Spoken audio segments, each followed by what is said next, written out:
बंगाल विभाजन 1905। 20 जुलाई 1905 को बंगाल विभाजन के निर्णय की घोषणा हुई, जिसके परिणामस्वरूप 7 अगस्त 1905 को कलकत्ता में एक टाउन हॉल में स्वदेशी आंदोलन का उदय हुआ। इसी बैठक में ऐतिहासिक बहिष्कार प्रस्ताव स्वीकृत हुआ। 16 अक्टूबर 1905 को बंगाल विभाजन की घोषणा के साथ ही विभाजन प्रभावी हो गया। इसे बंग भंग विरोधी आंदोलन के नाम से जाना जाता है। बंगाल विभाजन 16 अक्टूबर 1905 को लागू हुआ। इस दिन को पूरे बंगाल में शोक दिवस के रूप में मनाया गया। रविंद्रनाथ टैगोर के सुझाव पर पूरे बंगाल में इस दिन को राखी दिवस के रूप में मनाया गया। चिदम्बरम पिल्लई, सुब्रमण्यम अय्यर, आनंद चार्लू और टीएम नायक जैसे नेताओं ने मद्रास प्रेसिडेंसी में इसका नेतृत्व किया। उत्तर भारत में रावलपिंडी, कांगड़ा, मुल्तान और हरिद्वार में स्वदेशी आंदोलन तीव्र हुआ। 1905 में कांग्रेस के बनारस अधिवेशन की अध्यक्षता करते हुए गोपाल कृष्ण गोखले ने स्वदेशी व बहिष्कार आंदोलन का समर्थन प्रदान किया। उग्रवादी दल के नेता बाल गंगाधर तिलक, बिपिन चंद्र पाल और लाला लाजपत राय और अरविंद घोष ने पूरे देश में इस आंदोलन को फैलाने का प्रयास किया। 1906 में कलकत्ता कांग्रेस अधिवेशन की अध्यक्षता करते हुए दादा भाई नौरोजी ने प्रथम बार स्वराज की मांग प्रस्तुत किया, जिसके परिणाम स्वरूप ब्रिटिश सरकार ने अरुंडेल के नेतृत्व में एक कमेटी का गठन हुआ। Arundel committee 1906। तत्कालीन वायसराय मिंटो द्वितीय ने राजनीतिक सुधारों के विषय में सलाह देने के लिए अगस्त 1906 में अरुंडेल कमेटी का गठन किया। इस कमेटी में विभाजित बंगाल को पुनः संयुक्त करने की आवश्यकता पर बल दिया। कांग्रेस का सूरत अधिवेशन 1907। यह अधिवेशन 26 दिसंबर 1907 को ताप्ती नदी के किनारे सूरत में संपन्न हुआ। इस अधिवेशन में कांग्रेस स्पष्ट रूप से नरमपंथ और गर्मपंथियों में विभाजित होगा।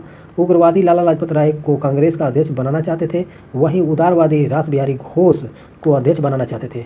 अंततः रास बिहारी घोष अध्यक्ष बने। विवाद का केंद्र रास बिहारी घोष थे, जिन्हें इस आंदोलन का अध्यक्ष चुना गया। दिल्ली दरबार 1911। इंग्लैंड के सम्राट जॉर्ज प्रथम महारानी मैरी के स्वागत में 1911 को दिल्ली में एक राज दरबार आयोजन किया गया। इस दरबार में वायसराय लॉर्ड हार्डिंग द्वितीय द्वारा बंगाल विभाजन को रद्द करने तथा भारत की राजधानी को कलकत्ता से दिल्ली स्थानांतरित करने की घोषणा की गई और दिल्ली 1 अप्रैल 1912 को राजधानी बनी। लखनऊ समझौता 1916। ब्रिटेन के तुर्की के बीच युद्ध के आक्रमण मुस्लिम में अंग्रेजों के प्रति विद्वेष की भावना उत्पन्न हो गई। 1916 को लखनऊ और मुस्लिम लीग के नेता मोहम्मद अली जिन्ना तथा कांग्रेस के मध्य एक समझौता हुआ, जिसके अंतर्गत कांग्रेस व मुस्लिम लीग मिलकर एक संयुक्त समिति की स्थापना हुई। यह लखनऊ समझौता के नाम से प्रसिद्ध है। समझौता के अंतर्गत कांग्रेस ने मुस्लिम लीग की सांप्रदायिक प्रतिनिधित्व की मांग स्वीकार की गई। 1916 को लखनऊ कांग्रेस अधिवेशन की अध्यक्षता अंबिका चरण मजूमदार ने किया। लखनऊ समझौते का विरोध मदन मोहन मालवीय ने किया था। हार्डिंग बॉम्ब कांड 1912। 23 दिसंबर 1912 को कलकत्ता में दिल्ली में राजधानी हस्तांतरण का दिन निर्धारित किया गया। इस अवसर पर वायसराय लॉर्ड हार्डिंग अपने परिवार तथा ब्रिटेन के शाही राजवंश के साथ दिल्ली में प्रवेश कर रहे थे। उसी समय उनके ऊपर बम फेंका गया, जिससे हार्डिंग घायल हो गए। लॉर्ड हार्डिंग पर बम रास बिहारी बोस ने फेंका था। इस सिलसिले में मास्टर अमीर चंद, अवध बिहारी लाल तथा भाल बाल मुकुंद के ऊपर मुकदमा चलाया गया तथा तीनों को फांसी दे दी गई। होम रूल लीग आंदोलन 1916। एनी बेसेंट के प्रयासों से संवैधानिक उपायों द्वारा स्वशासन प्राप्त करने के उद्देश्य से भारत में होम रूल लीग की स्थापना हुई। बाल गंगाधर तिलक ने 28 अप्रैल 1916 को महाराष्ट्र में होम रूल लीग की स्थापना किया, जिसका केंद्र पूना, बेलगांव और कर्नाटक था। 3 सितंबर 1916 को एनी बेसेंट द्वारा मद्रास में Akhil Bharatiya home rule league की स्थापना हुई। जॉर्ज अरुंडेल को लीग का सचिव बनाया गया। गोपाल कृष्ण गोखले द्वारा स्थापित सर्वेंट ऑफ इंडिया सोसाइटी के सदस्यों को होम रूल लीग में प्रवेश की अनुमति नहीं थी। अगस्त घोषणा 1917। भारत सचिव मॉन्टेग्यू द्वारा 20 अगस्त 1917 को ब्रिटेन की कॉमन सभा में एक प्रस्ताव पढ़ा गया, जिसमें भारत में प्रशासन की हर शाखा में भारतीयों को अधिक प्रतिनिधित्व दिए जाने की बात कही गई थी। इसे मॉन्टेग्यू घोषणा कहा गया। इस घोषणा पत्र में भारत में उत्तरदायी सरकार की स्थापना, जिसमें शासक जनता के निर्वाचित सदस्यों के प्रति उत्तरदायी हो। उदारवादियों ने इस घोषणा पत्र को भारत का मैग्ना कार्टा की संज्ञा दी। Roulette act 1919। सरकार ने 10 सितंबर 1917 में न्यायाधीश सर सिडली रोलेट की अध्यक्षता में एक सेडिशन समिति की अध्यक्षता की गई। इसका उद्देश्य भारत में क्रांतिकारी आंदोलन की जांच करना था। इस एक्ट के द्वारा सरकार जिसे चाहे जब तक बिना मुकदमा चलाए जेल में बंद रख सकती थी। यह जनता की सामान्य स्वतंत्रता पर प्रत्यक्ष कुठाराघात था।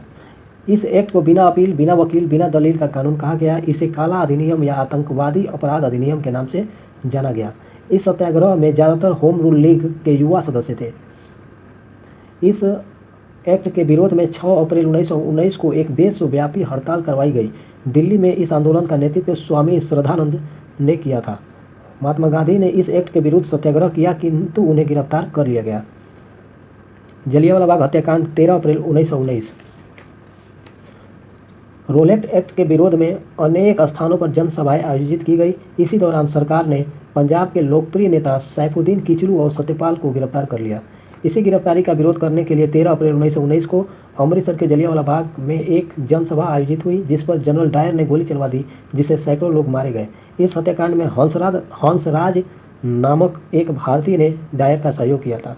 भारतीय सदस्य शंकरन नायर ने इस हत्याकांड के विरोध में वायसराय की कार्यकारिणी परिषद से त्यागपत्र दे दिया तथा रविंद्रनाथ टैगोर ने दुखी होकर सर की उपाधि वापस लौटा दी। अंग्रेज ने बढ़ते जन असंतोष के कारण लॉर्ड हंटर की अध्यक्षता में हंटर आयोग गठित किया। 13 अप्रैल 1940 को सरदार उधम सिंह ने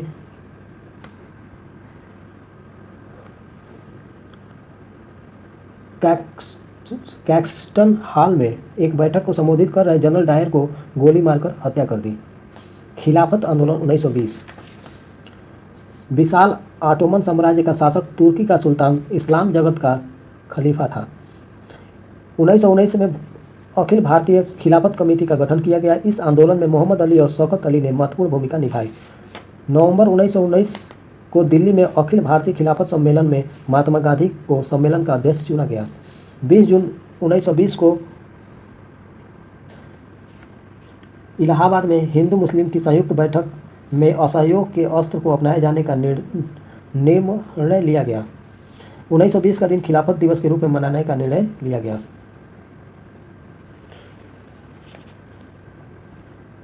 असहयोग आंदोलन 1920। लाला लाजपत राय की अध्यक्षता में हुए कलकत्ता अधिवेशन में महात्मा गांधी के नेतृत्व में असहयोग आंदोलन का प्रस्ताव पारित हुआ।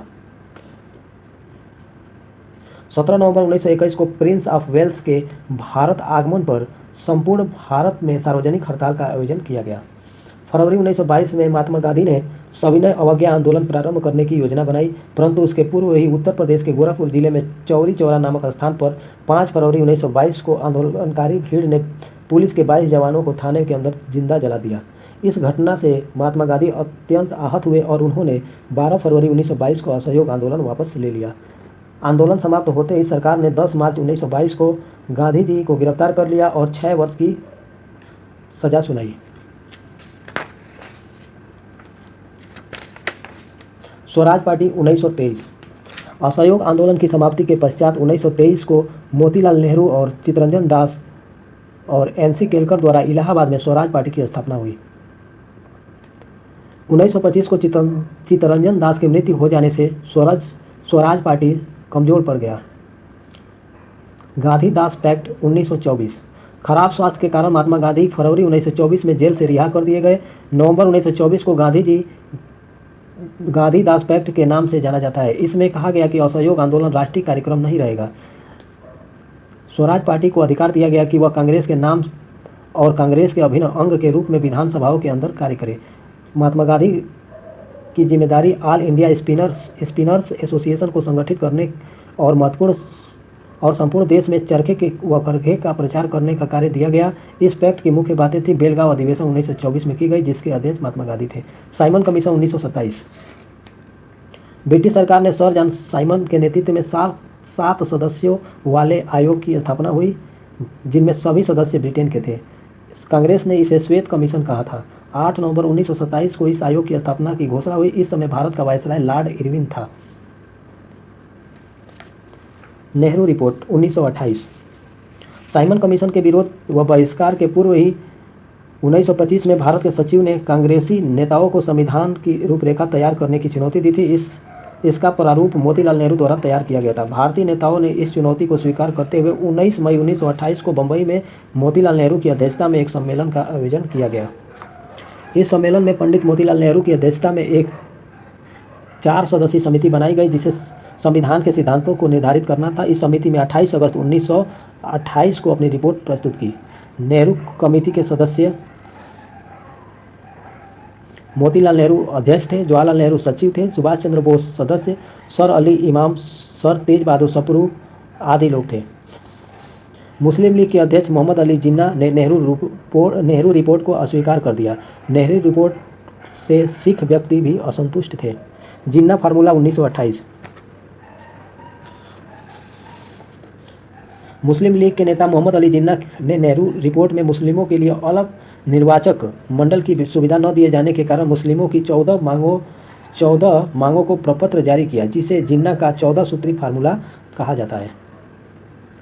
बारदोली सत्याग्रह 1928। गुजरात में स्थित बारदोली के किसानों ने सरकार द्वारा बढ़ाए गए 30% कर के विरोध में वल्लभ भाई पटेल के नेतृत्व में सत्याग्रह किया गया। बाद में 30% लगान बढ़ोतरी को गलत बताते हुए इसे घटाकर 6.3% कर दिया गया। बारदोली सत्याग्रह के सफल होने के बाद वहां की महिलाओं ने वल्लभ भाई पटेल को सरदार की उपाधि प्रदान की। कांग्रेस का लाहौर अधिवेशन 1929।